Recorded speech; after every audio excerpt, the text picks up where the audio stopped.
12:00 na ng tanghali nang dumating sila sa probinsya ni na Franz. Halatang bagong gawa lamang ang bahay ni na Franz, nakasemento na at napakalinis ng paligid. May dalawang palapag ang bahay at sa tabi nito, may maliit na sapa na napakalino ng tubig. Malayo ang mga kapitbahay at sa di kalayuan, kitang-kita ang mga matataas na puno at damuhan. Nasa probinsya nga talaga sila dahil sa malaking plaza ni na Franz ay may mga baka at mga kambing na kumakain ng mga damo. Nakaupo sila sa labas sa isang malaking kiosk nang salubungin sila na isang may edad na babae. Maybe she is on her late 50s pero napakaganda at napakakinis pa rin ito. Nakita niyang lumapit si Franz sa ginang at niyakap to na mahigpit. Nangangilid naman ang luha ng ginang na mayakap si Franz. Ma, ipakilala ko po kayo sa mga kaibigan ko at sa boss ko. Giniyan ito ang nanay patungo sa kinaroroonan nila. Nang umiti ito, mas lalo pang lumabas ang angking ganda. Kaya siguro nabihag ng todo ang isang jeller sa ginang. Ma, siya po ang sinasabi kong Boss Levi Nathaniel Stanford, ang anak ni Mayor Sandro. Siya naman po ang kaibigan kong si Catalea Valkyrie Mondragon Johnson. Naging kaibigan ko po sa trabaho. Pagpapakilala ni Franz sa kanilang dalawa sa mama nito. Isa-isa ring pinakilala ni Franz sa mga kasama nitong polis at mga katrabaho na mga tauhan ni Catalea. Ang mama ko pala, Virgie ang pangalan niya. Nakita niya ang pag-esmed ni Samara dahil hindi man lamang siya pinakilala ni Franz sa mama nito. Nagmano sila ni Levi sa mama ni Franz at sumunod naman si Samara sa pagmano at pagbeso-beso sa ginang. Anak, nakalimutan mo yata ipakilala sa akin itong isang magandang dilag. Dagdag ng mama ni Franz na nakangiti kay Samara. Oh, mama, tita, mano po? I'm Samara Bright, your future manugang. Pagpapakilala ni Samara sa sarili nito sa ina ni Franz. Nakita niya ang pagigting ng panganang binata sa sinabing niyo ni Samara. Huwag kayong maniwala dyan, ma. Hindi ko po yun kaano-ano. Seryosong sambit ni Franz. Ouch naman, daddy. Ginagod time mo talaga si mama. Ay, tita pala. Ikaw talaga, anak. Huwag mo naman ganyanin tong si Samara. Inimbita mo, tapos hindi mo ipapakilala? Inimbitahan niya ang sarili niya, ma. Anas ni Franz. OMG! Francis, dumating ka na? Lahat sila'y napalingon sa simple, ngunit napakagandang babae na lakad-takbong lumapit sa kanila. Nakasuot to ng puting dress na lampas tuhod ang haba. Ang buhok nito mahaba at nakalugay lamang. She smiled sweetly yet mas lalo naging attractive. Belen? Wow! You're here too! Banggit ni Franz na natarantang lumapit sa babae at mahigpit itong niyakap. Che, para mga tanga. Nakita na nga nagtanong pa ng, is that you? Bobo ng puta. Dinig niya ang mahinang daing na Samara. Guys, I want you to meet Belen, my childhood BFF, my boss, Levi, and my friend, Kath. Pagpapakilala nito sa kanilang dalawa. I'm Samara. Singit na Samara na mas nauna pang nakipagkamayan sa best friend ni Franz. Nagpaalam ang mama ni Franz na babalik na sa loob upang maghanda ng kanilang tanghalian. Pumasok naman sila sa loob ng bahay at umupo na muna sa mahabang sofa. Franz, I am baking your favorite macarons. Gusto mong tikman? Bungad muli sa kanila ni Belen. Ako na lang titikim, Belen. Tumayo si Samara. Hinila ang babae pabalik sa kitchen. So, mahilig ka palang magluto? Tanong ni Samara kay Belen na inaayos ng macaron sa lagayan. Oo, nakahiligan ko na. You try this, Sam? Sambit ni Belen habang iniaabot ang isang macaron sa kanya. Masarap nga talaga. Patry pa nga ng isa? Kumuha pa si Samara ng isang macaron sa lagayan. Yeah, kain ka lang ng maraming yan. Sagot ng babae. Psst, ilang piraso to? Tanong niya. Nasa 200 pieces yata? Ilagay mo sa plastic ang 100 ha? Pambaon namin sa biyahe pag uuwi na kami. Huwag mo nang ihain sa birthday ni Franz. Aniya. Okay. Sige. By the way, nobyo mo ba si Franz? Tanong niya. Hindi. He is just my BFF. Good. Dahil playboy yang si Franz. Kabilaan ng babae niyan sa Maynila. Paiiyakin ka lang yan kapag magiging jowa mo yan. Kaya stick to being his girl best friend, okay? Payo ni Samara sa BFF ni Franz. Tumango naman si Belen. Nakita niyang nilalagay na nito ang hininga niyang macarons. Hi, Ate Belen. Nakita mo ba si Kuya Franz? Bungad sila ng isang napakatangkad at gwapong lalaki. Yan, nakita ko na. Frank, this is Samara. Isa siya sa friend ng kuya mo? Pagpapakilala ni Belen sa nakababatang kapatid ni Franz na si Frank. Akala ko kakambal mo si Franz. You exactly look the same. I'm his younger brother. May kakambal po ako, Francis ang name niya. Ang ganda mo naman, ate. Thank you. Alam ko maganda ako dati pa. Franco, nakita mo ba susi ng kotse ko? Oh, may magandang bisita pala tayo. Kung walang garter ang panty niya ngayon, tiyak, nalaglag na yon na makitang taang bumungad sa kitchen. He is on his mid-30s at nakanganga ang kagwapuhan at kakisigan ng lalaki. Hawig na hawig to sa mga Coke and cans na mga jeller. Kumuha siya ng tissue. Pinahid ang laway na muntik nang tumulo sa gilid ng labi niya. Nakatopless to, talagang katakam-takam. Wala sa sarili, mabilis niyang binuksan ng 5 macarons. Sunod-sunod yung pinapak. Uncle, Ox, iniram pala ni Francis saglit ang kotse niyo po? Sambet ni Franco sa tito nito. Hi dear, I'm Oxford Jeller. Ako ang pinakabatang uncle ni na Franz at ng mga Jeller sa Manila. Ako nakababatang kapatid ng mga ama nila. Pagpapakilala nito sa kanya. Ay, Coke and can din pala kayo? Sambit niya. Gosh, he is on his 30s pero talo pa mga 20s sa kakisigan ng uncle ni na Franz. Ah, hindi. I am not the owner of Coke Company. Seryosong sambit nito. Natawa siya sa reaksyon nito. Sa tingin ko po, magiging BFF tayo. Well, kung 34 ka po, 9 years lang naman ang agwat natin. You are a naughty lady, Samara. Natawa na rin siya dahil sa sarili. Nakakahilo ang kagwapuhan ng isang Oxford Jeller. Sige, mauna na ako ha. May mga punong mangga akong malapit ng anihin. Sambit nito. Bye, Uncle. I love you. Natatawang sigaw ni Samara kay Ox. Pati si Belen natawa na rin sa kanya. Unang-una, inayaan ko na lang na sumama ka rito. Pangalawa, hindi kita inutusan na lumandi ka sa isa sa mga pamilya ko. Halos mabutas ang eardrum niya nang sumigaw si Franz mula sa kanyang likuran. Ay, grabe siya. Pwede namang magsalita na mahina dahil malapit lang naman ako. Sumigaw pa talaga. Sumigaw ako. Baka sakaling papasok sa utak mo mga salita ko, Samara. Franz naman. Mabait si Samara. Ka-vibes ko siya. Singit ni Belen. Padabog namang umalis si Franz at napailing na lamang sila sa inasta nito. Kinabukasan, inanyayahan sila ni Uncle Ox sa bukid nito. Harvest day pala sa malawak na taniman nito sa puso ng mangga. Para exciting daw ang pagpunta nila sa bukid, kabayo daw ang sasaka nila. Hey, Thunder! Tawag ni Uncle sa itim nitong kabayo. Hinihimas nito ang mukha ng kabayo at kinakausap ito na parang tao. Halos isang dipa na lamang ang layo ng mukha ni Uncle Ox at ng kabayo nito. Nagkatinginan lamang sina Catalea at Samara habang tinitingnan ng uncle na nakatopless at nakapantalong punit-punit. He really looked so hot at talagang tumatawag ng atensyon ang abs nito na kahit pinapawisan ay mas lalo pa tong sumarap sa paningin nilang dalawa. Napakagat labi si Samara habang tinititigan ng dibdib ni Uncle Ox. At mas naduling pa ang dalaga ng sundan ng balahibo pababa sa pusod nito patungo sa loob ng pantalon nito. Parang nai-imagine na ng dalaga kung saan hahantong ang mga balahibong yan ng lalaki. Shit eh, sana naging kabayo na lang ako. Bulong ni Samara kay Catalea. Natawa naman siya sa sinabi ng kaibigan. Mukhang yummy talaga ni Uncle Ox. Hay, sarap niya. Kinurot niya si Samara sa tagiliran dahil kilig na kilig din siya sa hunk na lalaki na mas naging hot pa na sumakay na to sa kabayo na nakatopless. Hindi nagtagal dumating na ang 2 tauhan ni Uncle Ox, dala ang 2 puting kabayo na sasakyan nila patungo sa bukid. Girls, share na lang muna kayo sa mga boys ha? Sambet ni Uncle Ox na ang tinutukoy ay silang 4 na sasakay sa kabayo. Kath, dito na tayo. Seryosong sambet ni Levi kay Catalea. Hindi maipinta ang mukha ng binata dahil kanina pa nito napapansin ang 2 babae na walang ibang pinapansin kundi ang tiyuhin ni Franz na si Ox. Mabilis siyang kumilos at sumakay sa likuran ni Levi. I don't really like the way you look at him, Kath. Ano bang meron si Ox na wala sa akin ha? Ba't kilig na kilig ni si Mara sa lalaking yan? Seryosong bulong ni Levi sa kanya. Ha? Kinikilig? Di naman ah. Tanggi niya. Hoy, ikaw na babae ka.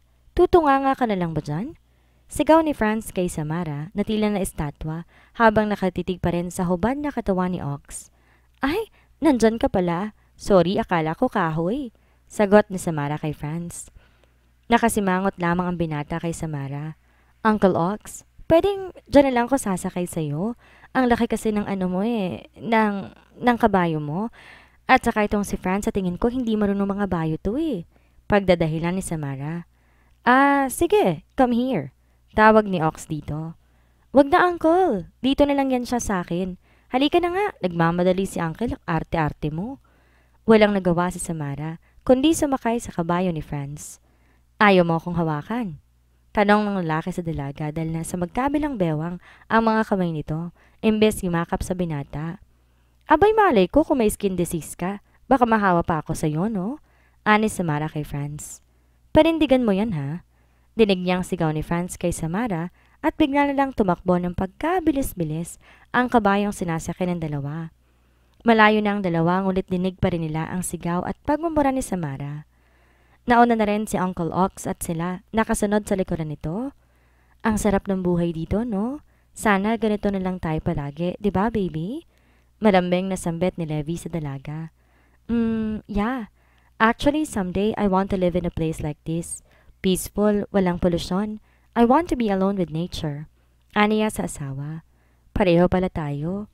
Ganito rin talaga ang pinapangarap kong lugar. Sana sa ganitong lugar tayo bubuo ng pamilya. Napakagandang pagmasta ng ating mga anak na nagtatakbuhan sa malaking plaza. I am eager for that day to come when everything will be on its right place already, right? Yup. At sana matupad yon at sana hindi ka magbabago. No. Hindi, Kat. How about you? Are you willing to change for me? Kaya mo bang talikuran ng ganitong trabaho? Kagaya nito na pagiging isang bodyguard mo. Sandali siyang natahimik. Hindi nito alam ang tunay niyang pagkatao. Matatanggap nito kapag nalaman nito kung ano ang tunay niyang kinabubuhay. Hindi pwedeng takasan ang pagiging isang assassin. That is rule number 1. Yeah, I'm willing to surrender everything. Trust me. Pariniguro niya sa binata. Inalikan niya ang likurang bahagi ng leeg patungo sa likod ng punong tenga ng binata. Kat, stop doing it. Baka hindi ko mapigilan ang sarili ko. He warned her already. Sige, mamaya na lang natin to ituloy, ha? Biro niya sa binata.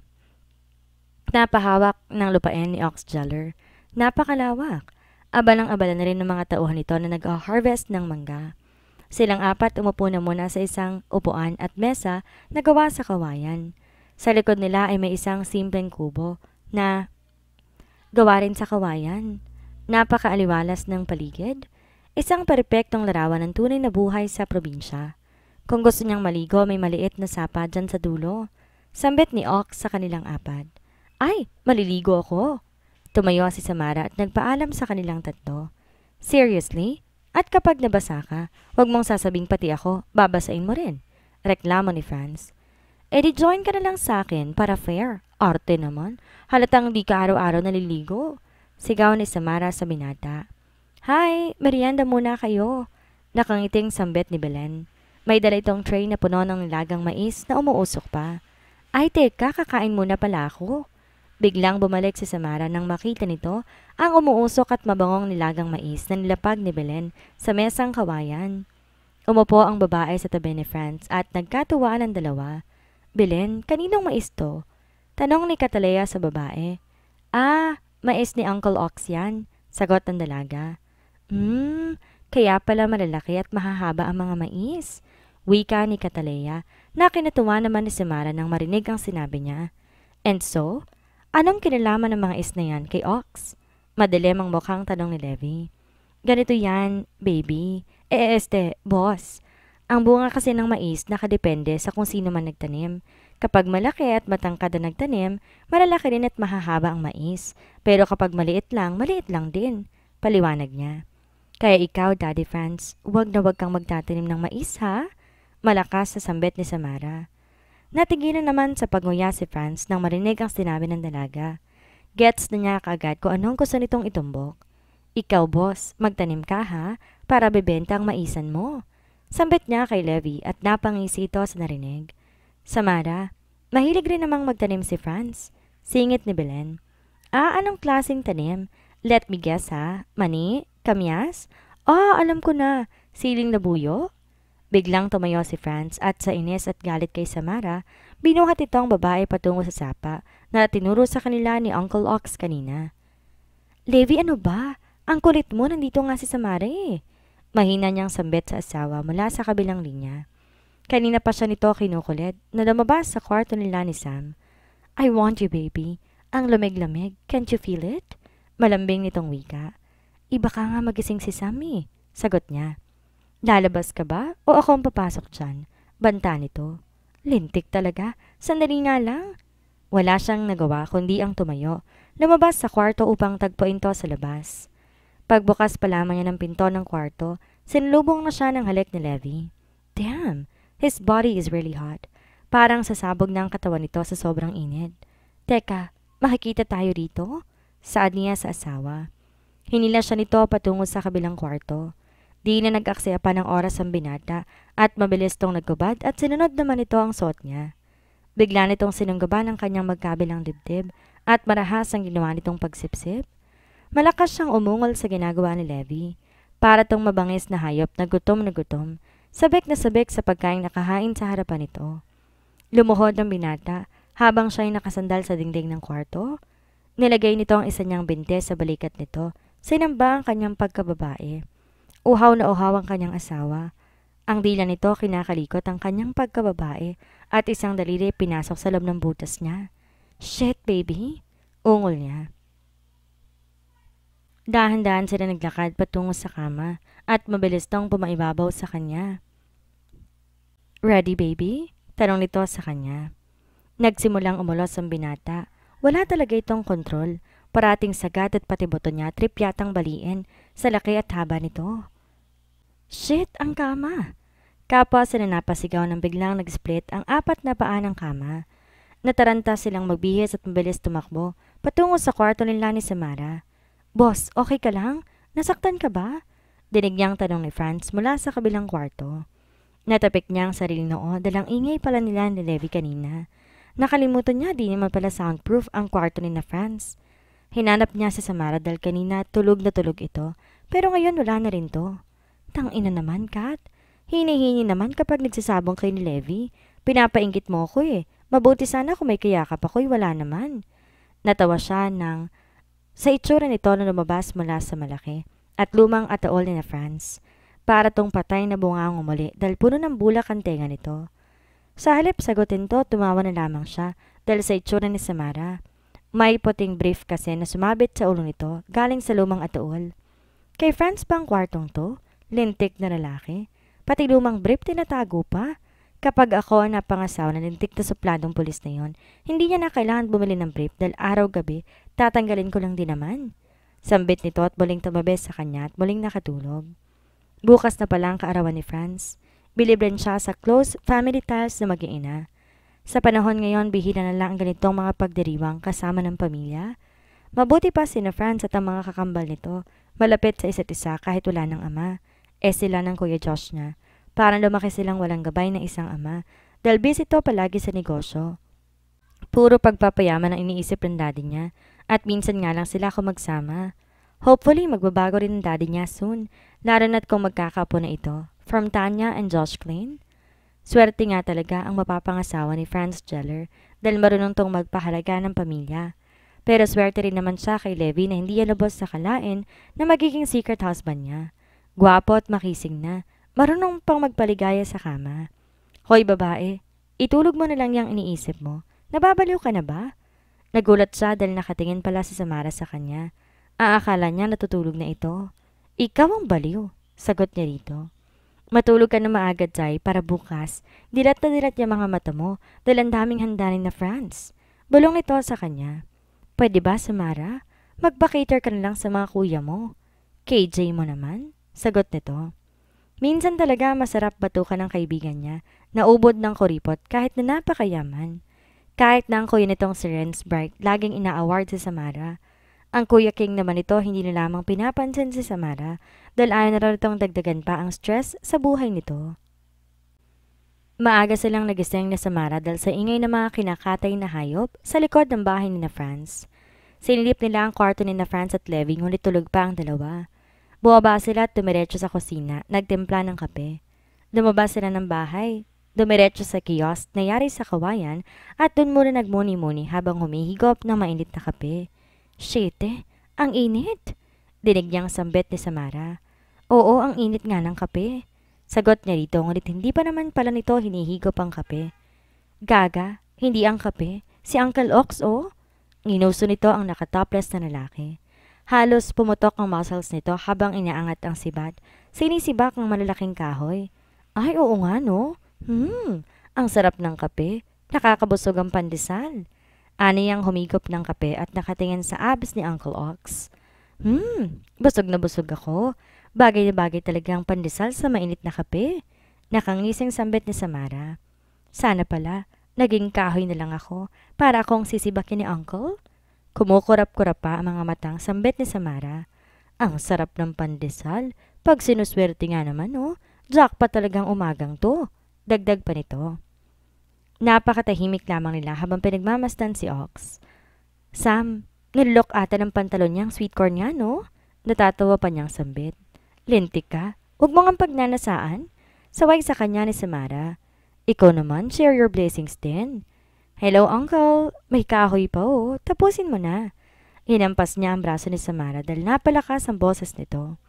Talagang nag-e-enjoy sila sa pagtingin kay Uncle at parang ayaw na nitong tapusin sa pagsibak ng kahoy. Hey ladies, good morning! Napalingon siya na makita ang nakangiting mukha ni Levi habang papalapit to sa kiosk. Kasama si Franz sa todong ngiti rin sa kanya. Si Samara di pinansin ng dalawa dahil kay Uncle Ox lang ang buong atensyon. Happy birthday, Franz! Wow, thanks God! Sana pala araw-araw birthday ko para araw-araw ako may kiss. Araw-araw ka rin may black eye. Mahinang sambit ni Levi na siya lang ang nakakarinig. Hoy babae, hindi mo bababatiin man lang ang birthday boy? Sigaw niya sa nakatalikod na si Samara. Hawak-hawak ang isang kamay sa umuusok na kape. Pero di pa rin to humaharap sa kanya dahil na-estatwa na to sa kakisigan ni Uncle Ox. That's okay, Kat. E di wag pa kainin ng babaeng yan? Pagpaparinig ni Franz sa nakatalikod na si Samara. Ang sarap ang kaibigan niyang hindi niya alam kung saan magmana sa pagiging makulit at walang hiyaan. Oo na, ito na o, lalapit na sa'yo. Babati na, wait lang. Mabilis tong naglakad, lumapit kay Franz, pero biglang natisod ang babae. Nabuhos ang umusok na kape sa tapat ng boxer shorts nito. Samara, ang tanga mo talaga. You're such a... Napakainit tuloy ng itlog ko. Hiyaw ni Franz habang tumatalon-talon ito sa sakit. Oh, sorry. I'm really sorry. Happy birthday, Franz. Natatarantang sambit ni Samara. Mabilis lumapit kay Franz at pinaghahampas ang tapat ng boxer shorts nito. Huwag mo namang hampasin ang manoy ko. Sigaw ni Franz sa babae na di alintana, hinahawakan ng alaga nito. Tawang-tawa sina Levi sa itsura ng dalawa. Hoy Sam, nilagang itlog na lang daw ang i-take out mo. Tukso niya sa babae na hindi rin alam ang gagawin. Teka, wait ka lang ha. Kunin ko muna ang brief at boxers mo sa ataol na amoy na pa ng panahon ni Magellan. Tumigil ka. Stay here. Dito ka lang at ako nang aakyat. Matigas sa sambit ni Franz at kulang na lamang tirisin si Samara na parang kuto. You want coffee, baby? Tanong niya kay Levi na nakaupo ngayon sa tabi niya. Yes, please, baby. Hoy, tigilan niyo yung pa-sweet-sweet ninyo, ha? Parang di na kayo maghihiwalay, no? Patawa-tawang tukso sa kanya ni Samara. Pabayaan mo siya, baby. Ganyan talaga ang mga tigang.